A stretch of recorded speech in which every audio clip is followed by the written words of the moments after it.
Nah, kita ini rata-rata awam dalam bidang memahami cara mendekat kepada Allah. Sehingga kalau senang itu merasa disuka Allah, disayang Allah, tapi terus nggak ingat.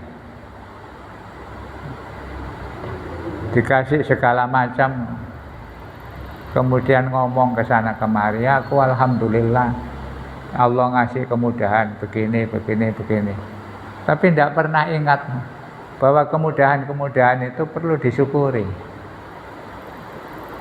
Hanya ngomong saja, cerita ke sana kemari, tapi tidak membangkitkan hatinya untuk tambah dekat kepada Allah. Maka ya begitu itu hidupnya rata-rata orang. Dan kita perlu diingatkan, salah satunya ya mempelajari nasihat-nasihatnya orang-orang yang sudah masyhur dekat kepada Allah. Dalam bahasa kita insya Allah termasuk min auliyaillah. Orang-orang yang sudah dekat dengan Allah itu segala perilakunya itu menjadi nasihat untuk kita. Omongannya, sejarah hidupnya, ya termasuk Rasulullah itu kan kekasih Allah. Sehingga kalau kepingin menjadi orang yang dikasihi Allah ya belajar mempelajari bagaimana cara Rasulullah hidup. Kalau ke sana terlalu jauh, kita ini masih kotor, masih banyak salah, tidak bisa istiqomah. Ya mempelajari orang-orang yang kurunnya lebih dekat. Kalau istilah sekarang ya kita mencari guru, ulama yang betul-betul ulama. Saya sering katakan ulama, orang alim, itu adalah orang yang dikatakan alim itu kalau ya'malu bi ilmihi. Orang alim itu orang yang bisa membuktikan bahwa dia alim. Nah, buktinya gimana? Ya perilakunya. Terlihat bahwa dia punya ilmu. Sama dengan kita melihat ya ilmu yang lain lah. Ada orang bercerita. Kalau cerita tentang teori mekanik membetulkan kendaraan, itu ceritanya panjang lebar. Saya kalau menghadapi gini gampang, pokoknya gini aja mesti beres. Pokok ceritanya banyak. Istilah orang Jawa itu gedabrus. Cerita macam-macam tentang mesin, tentang apa, itu baru bisa dibuktikan kalau dia alim, dia punya ilmu yang dia ceritakan. Jika disuruh praktek dia bisa. Ditanya, kamu bilang gitu, coba ayo mobilku betulkan. Ketika dia melakukan bisa. Itu namanya orang alim. Ada orang cerita macam-macam tapi disuruh mempraktekkan tidak bisa. Itu namanya gedabrus. Dalam bidang agama juga begitu. Ada orang cerita agama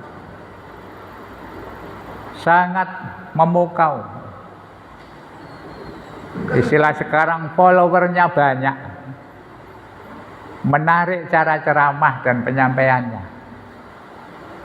Tapi dia bisa enggak meraktekkan yang dia ceritakan itu?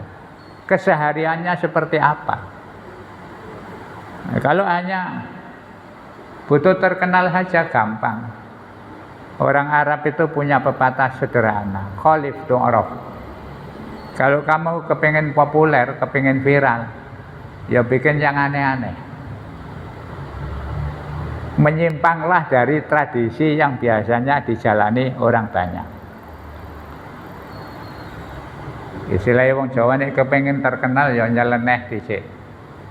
Nah, Syekh Ibnu Athaillah itu memberikan gambaran orang hidup itu harus selalu melihat pakemnya hidup itu ya dua itu. Hidup itu untuk diuji Allah, ada caranya dengan cara yang menyenangkan, tapi kadang-kadang cara yang menyedihkan. Dua-duanya itu sama, endingnya itu sama.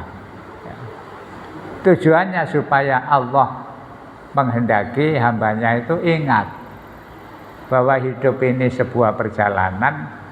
Satu saat masing-masing orang akan kembali ke satu tempat, satu titik, dan nanti semuanya akan ketemu berkumpul di satu tempat.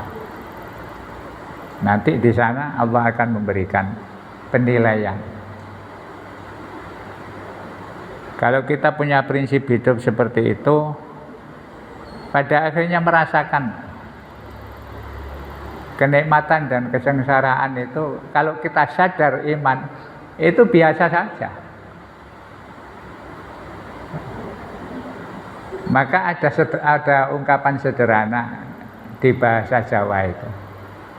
Kalau menghadapi apa-apa itu, cara menghadapinya itu gampang.